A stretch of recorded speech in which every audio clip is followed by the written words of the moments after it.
Welcome back to the channel. Don't forget to like, share, and subscribe. Today, we are create subtle film grading using color lookup. Open your image and begin by correcting exposure and white balance.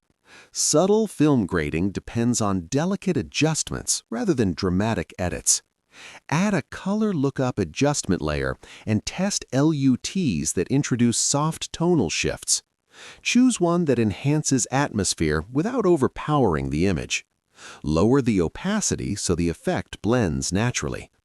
Add a curves adjustment layer and gently lift shadows while slightly softening highlights to create a smooth tonal transition. Use color balance to refine color direction if needed.